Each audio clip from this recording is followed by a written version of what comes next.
Oi, pessoal! Bem-vindos à nossa conversa de hoje.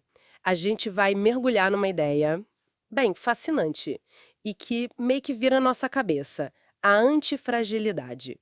É um conceito do Nassim Nicholas Taleb. Isso aí. Demos uma olhada no livro dele, alguns resumos, para tentar entender o que é isso, né? Ser antifrágil. É. Não é um termo tão comum, né? Pois é. E a proposta do Taleb é forte, sabe? Ele diz que o caos, a incerteza, eles não são só problemas para a gente aguentar. Podem ser tipo fonte de força. Exatamente. Podem melhorar as coisas. Como assim, né? Como algo melhora com o imprevisto. Ele até joga umas ideias, tipo, será que um desastre como o do Titanic de alguma forma trouxe benefícios depois? É de pensar. É uma provocação interessante, mas o ponto de partida, assim, crucial mesmo, é diferenciar. Antifrágil não é a mesma coisa que ser robusto ou resiliente. Ah, boa. Qual a diferença? Então, o robusto, ele aguenta o impacto, sabe? Resiste, fica igual.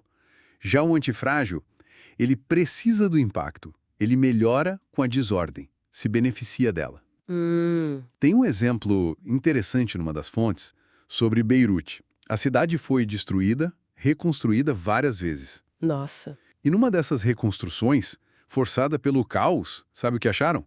Ruínas romanas super valiosas. Um ganho que veio direto da adversidade. Uau, que exemplo forte. Essa distinção muda tudo. E o Taleb organiza isso, né, na tal da tríade do risco. Isso, a tríade, é bem útil para visualizar. Como funciona? Basicamente são três categorias. Tem o frágil, aquilo que quebra fácil com estresse. Pensando numa taça de cristal, né? Certo. Caiu, quebrou. Exato. Aí tem o robusto. Ele resiste indiferente ao caos, tipo uma barra de ferro. Pode bater, ela continua lá. Ok. E por fim, o antifrágil. Esse não só resiste, como melhora com o estresse. O exemplo clássico são nossos músculos. O exercício causa um estresse, microlesões e eles crescem mais fortes. Ah, perfeito! Isso me lembra da ideia de hormeses, que apareceu também. Aquelas pequenas doses de algo ruim que acabam fortalecendo, né? Sim, hormeses é um exemplo biológico perfeito de antifragilidade. Uma pequena dose de veneno ou o estresse do exercício que estimula uma resposta positiva do corpo. Faz sentido. Mas o Taleb vai além. Ele expande isso para sistemas mais complexos, a própria evolução humana. Veja bem, Como assim?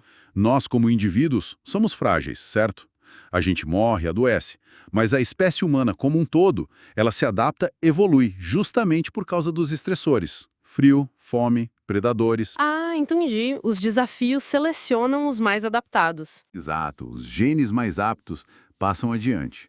A natureza funciona muito assim. Se recupera de incêndios, erupções e muitas vezes volta diferente, talvez mais adaptada. Ou como as bactérias que ficam resistentes a antibióticos. Péssimo pra gente, mas é antifragilidade pura pra elas, né? Precisamente. É um sistema aprendendo e se fortalecendo com o ataque. E essa lógica o Taleb aplica, bem, ele aplica na visão dele sobre a economia também. Ah, interessante. Como? A análise sugere, e aqui a gente só reporta a ideia sem tomar partido, claro, que economias que permitem mais flutuações, talvez até pequenas crises, elas acabam se tornando mais adaptáveis, mais fortes a longo prazo. Mais do que aquelas super controladas, protegidas de tudo? Exatamente, porque a volatilidade, a aleatoriedade, os estressores, eles não são só ruído, eles são informação. São catalisadores para a adaptação. Isso explica bastante coisas sobre como a gente se adapta ou não, né? Os textos comparam, por exemplo, um profissional autônomo. Tipo um taxista, né? Isso, que lida com a incerteza todo dia. O cliente aparece, não aparece, o trânsito muda, ele tem que se virar, se adaptar o tempo todo. Sim, ele está exposto. E aí compara com, sei lá, um funcionário de uma empresa grande, com a mesma rotina por ano, super estável.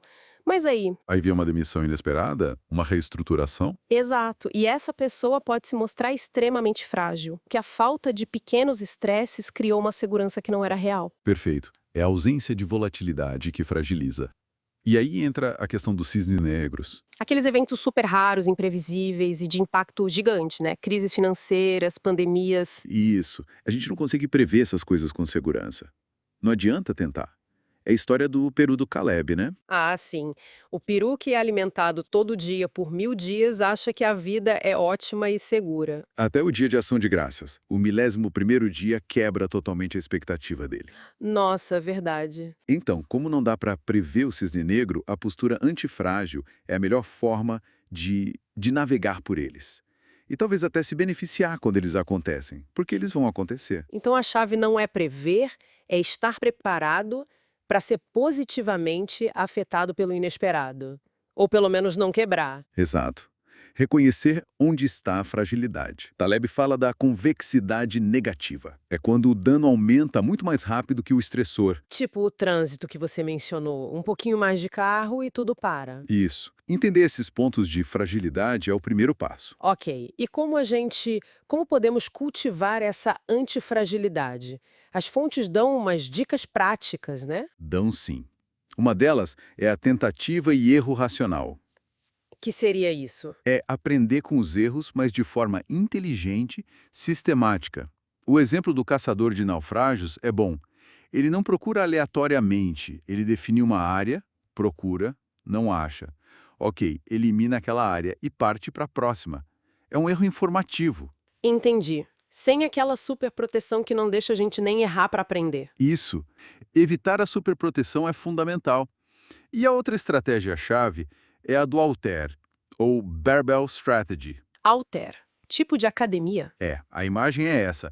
A ideia é evitar o meio termo, que muitas vezes é medíocre e arriscado sem a gente perceber, e combinar extremos. Extremos. Como assim? Assim, você coloca a maior parte dos seus recursos, digamos 90%, em algo extremamente seguro, protegido do caos, e uma parte pequena, 10%, em algo de altíssimo risco, mas com potencial de ganho enorme. Ah, tipo 90% em títulos do governo e 10% em startups de tecnologia muito arriscadas. Exatamente.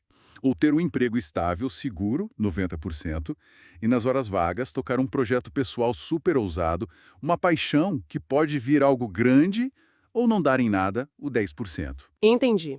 Você limita muito a perda máxima no lado seguro e se expõe a ganhos gigantes no lado arriscado. Protege da ruína e abre porta para os cisnes negros positivos. Perfeito. Minimiza o downside, maximiza o upside. É uma forma prática de ser antifrágil. Faz muito sentido. Então, para a gente amarrar aqui, antifragilidade bem, é mais que só aguentar o tranco, mais que resiliência. Bem mais. É configurar as coisas, nossa vida, carreira, até sistemas sociais, para que eles possam se beneficiar da desordem, da incerteza, desses cisnes negros. Usar a volatilidade para crescer. Isso. Com estratégias como essa do Altere ou a tentativa e erro bem feita. Muito bom. E sabe, isso deixa a gente com uma pergunta para refletir, né? Se a antifragilidade vem dessa exposição a estressores, a desafios, que tipo de pequenos caos controlados a gente poderia introduzir de propósito na nossa rotina, no nosso trabalho? Interessante. Não grandes traumas, claro. Não, não, coisas pequenas. Pequenas doses de variabilidade, de desafio, só para estimular essa adaptação, para talvez descobrir umas capacidades que a gente nem sabia que tinha.